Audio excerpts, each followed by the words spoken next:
สวัสดีครับท่านผู้ชมผมM.kluayบรรณาครับวันนี้ผมไปทริปตกปลามาที่ท่าเรือตุ้งปวงครับอันนี้ผมก็จะมาดูว่าใช้เหยื่อตัวไหนครับทริปนี้เป็นหนอน B1 ครับแต่น้าที่ไปด้วยกันเขาใช้ตัว B4 ผมใช้ B1 ตัวนี้ B4 ครับ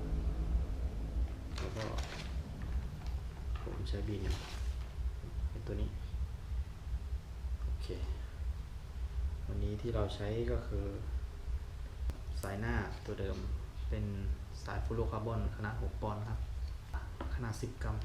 ตัวนี้ต่อสายยาวขนาด2 เมตรสายหน้าตัวเบ็ดก็กามาจิโนะ 0.8 ครับนี่ผมเขียวไว้แบบนี้ในทริปนี้วันนี้เราไปตกกันแล้วก็ได้มาแล้วก็มาทำซาชิมิกันตัวใหญ่อยู่ประมาณนี้ครับท่านผู้ชม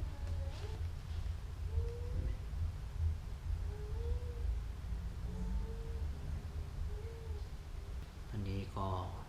ดึกแล้วครับท่านผู้ชมไปทริปมาแล้วก็เราก็มาทำคลิปตอนนี้ตัวเล็กกำลังหลับอยู่พูดดังมากไม่ได้พูดดังมากเดี๋ยวเขาจะตื่นเอาเดี๋ยวถ้าเขาตื่นมานี่จะไม่ได้ทำอะไรเลยครับเขาก็จะมากวนมาเล่นอยู่กินข้าวก่อนนะนั่งดูกินข้าวดูเขาตกนี่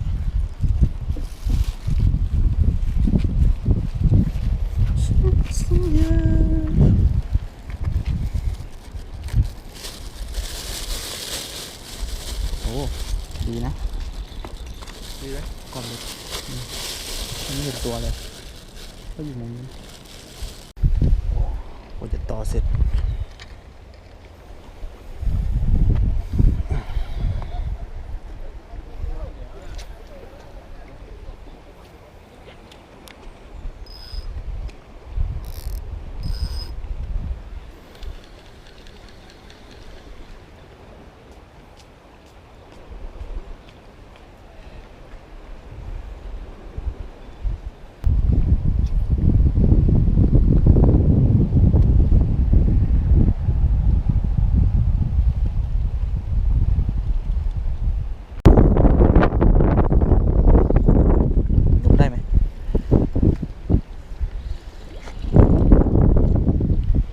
B4 อ่ะ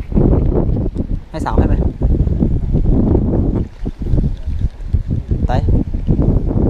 ต่สาวให้ก็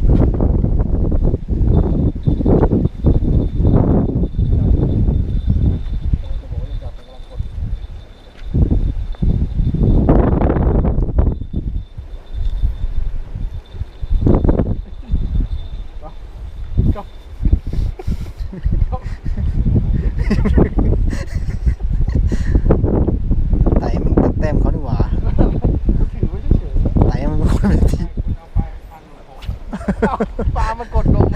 มันปลายคันมันหลบมืออ่ะ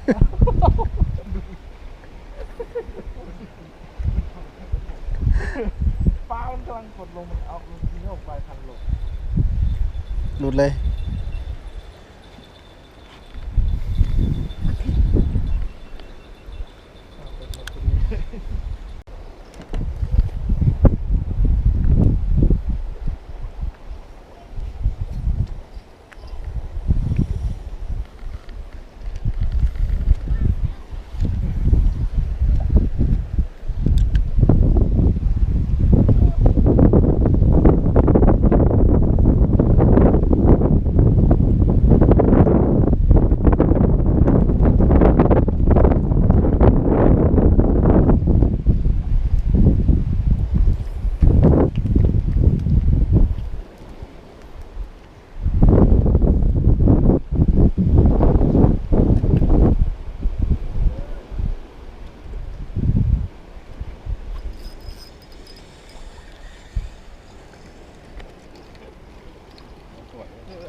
ดีจังเ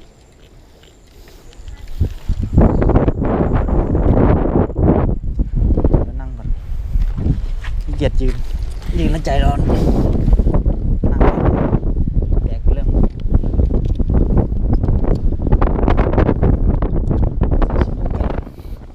อีกรอบ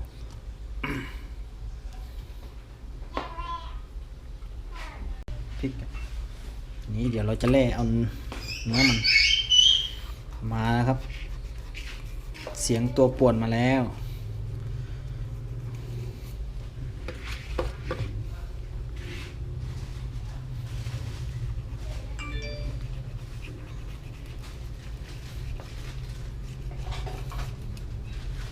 เราจะเลาะตรงขอบเนื้อมันออก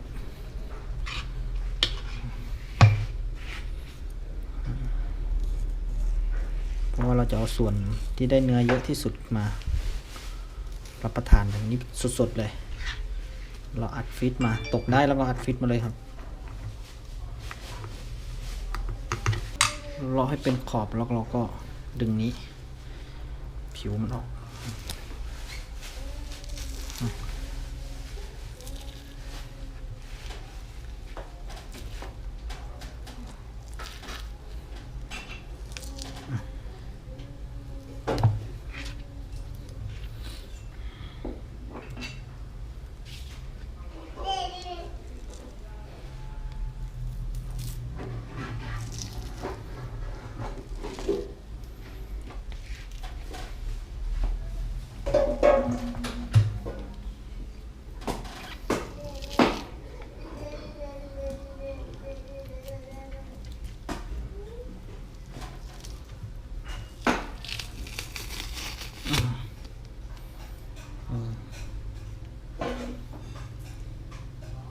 หนังมันออกแล้ว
มาทำไมวะ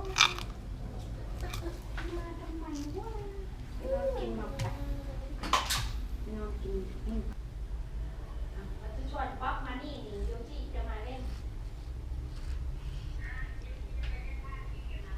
จ้าบอกไปชวนป๊อกกับเปิ้ลมา